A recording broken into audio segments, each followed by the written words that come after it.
Hi everyone and welcome. Today we're going to be talking about geometric proofs. So your goal after watching this video will be able to produce a two-column geometric proof and understand the reasonings and properties for each step of that proof. So to start us off here, a challenge question that we talked about in class that was kind of hard to put into words as to why we couldn't prove that M and T were parallel. In this case, again, knowing that M and T are not parallel. So today we're going to be focusing on situations like this where we have these statements and they're either true or not true. And basically, we're going to be using the proof to determine and to fully kind of flesh out here why it is the case that we reach the conclusion that we get to. So now when we see examples like this, we're going to be able to approach it with some confidence because using the proof, we're going to be able to prove our conclusion fully.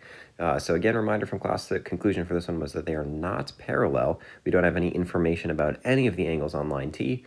That is something that a proof would spell out for us step by step, and then we'd have some confidence in solving that we'd make sure, again, using those properties that we're going to look at today, that we won't make mistakes like that.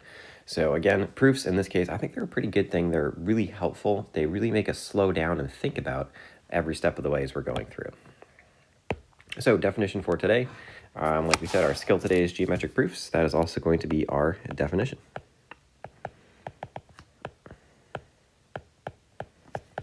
And it is an argument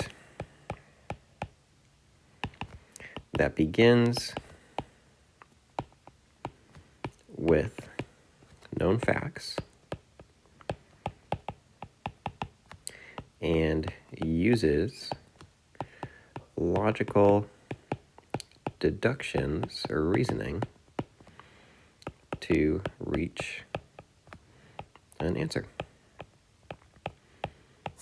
So if we have something like, I don't know, A equals B and B equals C, this is what's given, and we're trying to prove, does A equal C?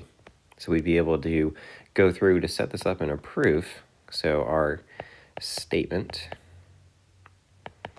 and our reason, we'd be able to go step by step with these things and setting up why is each of these things true and going through just like that. And remember, like we talked about in class, always, always, always that first step is given no matter what. So with that being said, a proof like this, we would be able to write out, okay, A equals B. We also know that B equals C. That's another given statement. So then we'd be able to make that conclusion that A equals C. And we're going to have a new property for this one. So here we'd be looking at the transitive property. And again, we're going to talk about what the transitive property is in just a moment. But that's going to allow us to get to this conclusion. And if we didn't have a reason for step 3, if there was nothing that we could prove to get to A equals C, there were no intermediate steps, nothing at all, we're just stuck there, we wouldn't be able to prove it, and it wouldn't be a true statement. But in this case, it is a true statement, so we're good to go. All right, so properties that we're going to rely on for today. Reflexive property. That's just taking a look here that for any geometric figure, we're able to say that it equals itself. So AB is the same thing as AV. A is the same as A in terms of, so the AB is a line segment, A is an angle. We can say that anything is equal to itself. That's a true statement. So just think about that. Reflexive is just looking back in a mirror on itself. Exactly the same thing is true about exactly the same statement. So it's basically the most simplest of statements. You could say like 45 equals 45. That's a true statement. So no extra steps there at all. It's just saying that something equals itself. We know that's a true statement, so we call it the reflexive property. Next, the definition of congruence. This just relates statements about congruence to measures. So if we remember our terminology from our first unit, if we say that segment AB is congruent to segment AD, if there is no line on top of AB, we're talking about the measure. So here AB equals CD, we're saying the measures of those lines are the same. So if AB equals 4 inches, by the statement that AB is congruent to CD, we'd be able to reach the conclusion that CD is also equal to 4 inches long. So again, we're going from statements about overall, what are these things? Are they congruent? Are they not? To statements about their measure. So that is the definition of congruence. Symmetric property of congruence. Basically, it's saying we're allowed to flip around the equal sign. It doesn't matter which side things are on. So if we say AB is congruent to CD, we're also allowed to say that CD is congruent to AB. So again, not creating a new statement, not creating new knowledge. We're just flipping things around. Transitive property is probably one of the more important ones that we're going to see and pretty frequently used. We used it on the example of the geometric proof. This is that common statement. You've probably heard it before. People talking about logic. They're saying, well, if A is equal to B and B is equal to C, then we know that A is equal to C. And that's a really fancy way of saying, all right, so the value of A is 4 and the value of B is 4. Awesome. The value of B is also equal to the value of C. So we know the value of B is 4. So if C is equal to B, then that means that C is equal to 4. But wait, if we go all the way back to the beginning, we said we started off with A is equal to 4. So by that logic, we can say A is equal to 4, C is equal to 4, so A is equal to C. So it's basically just putting one extra piece in there, and we're able to draw that connection that A is also equal to C. Now, the letters and symbols and lines aren't always going to be A, B, and C, but we should hopefully be able to recognize them and kind of put these statements together. So this one here is like saying AB is equal to CD. Okay, AB is also equal to EF. So if CD is equal to AB and EF is equal to AB, that means that EF and CD are the same value. All right. Other ones, segment and angle addition. These are kind of more logical truths if you think about it in that term. So if AB is a line and we split it into two pieces with C being in the middle, then we know that the two pieces of a line add up to the whole line. So again, we have AB as our whole line. We split it into two pieces of AC and CB. If we add those two pieces together, we will have the value of the whole line. That is a true statement. The same thing goes for angles. So if we take an angle, we split it into two pieces. We can take the two parts of that angle and they will add up to the whole angle. So again, this is saying that AB is splitting this angle in half. We know that CAB, I'm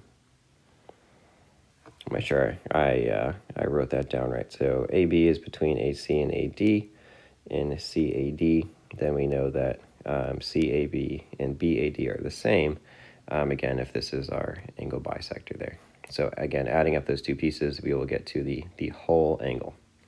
And again, talking about bisectors there, we split these things into equal parts, and that is how that one will work down there. All right, and then finally, midpoint. Midpoint cuts a segment into two equal parts. So if we cut a segment in half, we know that this part here, part 1, is the same measure as part 2. And again, that's the same idea as if we cut an angle in half. It's the bisector. It's cut equally in half. Part 1 is equal to part 2. All right, and again, to be more specific for this segment and angle addition example, again, this is a chart from the book here, but I think we can do a little bit better than what the book said. If AB is between AC and AD, we know that CAB and BAD are the same measure if AB is a bisector. So that's a little bit more information that we need to include there.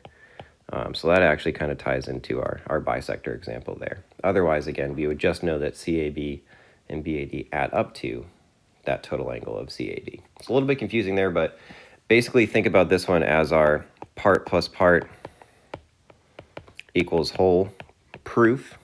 And think about the bisector one as we have an equal part and an equal part equal to that whole. So this is saying that those parts specifically have to be the same measure. This one is not caring as much about are these parts the same measure. It's just as long as we put them together, we get to the whole. And again, the midpoint one, that's another equal parts plus equal part example. So it's saying this part does have to be the same measure as the other part there. All right, so a few things to keep us grounded. To be honest, I keep this open in my notes when I'm doing these questions. It's really important to me to make sure that, again, using the correct properties, and again, with your open notes assessments, always a good idea to have a fresh copy of these on hand. That way when you're going through a question, you know where to go. So we'll do a couple of these together, and then we'll have some space to practice thereafter. So again, first statement here, our given is angle 1 is equal to angle 2, and 2 is equal to angle 3. They're trying to prove, does 1 equal 3? So first statement, as always, it's given. They're just rewriting the question from above. We're seeing here, our next statement is that the measure of the first angle is equal to the measure of the third angle. Well, they both equal angle 2, so that must be true. What property does that remind us of? That's that A equals C property of the transitive property.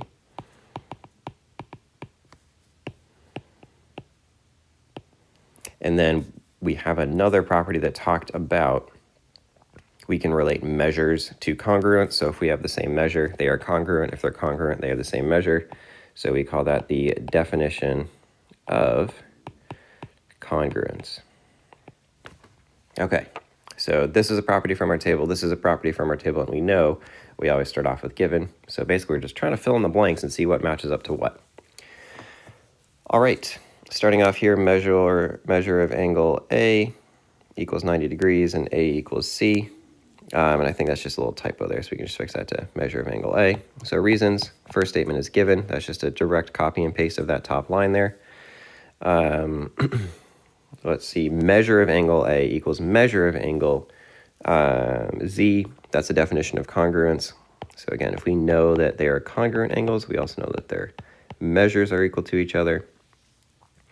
Our next one, we are saying, okay, so A equals 90, and if A equals Z, then Z equals 90. So that's that logical statement of, okay, so if A equals B, B equals C, then A equals C. That's our transitive property coming in here. And then finally, our last one, Z is a right angle. So if the measure of angle Z equals 90 degrees, then we know by the definition of a right angle that that is true. So sometimes on these final statements, we just have to write down that definition.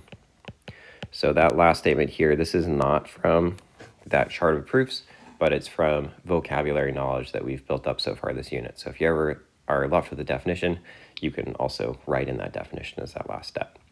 All right, so a couple more proofs to practice here before you finish up. As always, any questions, let me know, but we'll have some time to go over some more specific examples in class and basically just get some more practice using those vocabulary.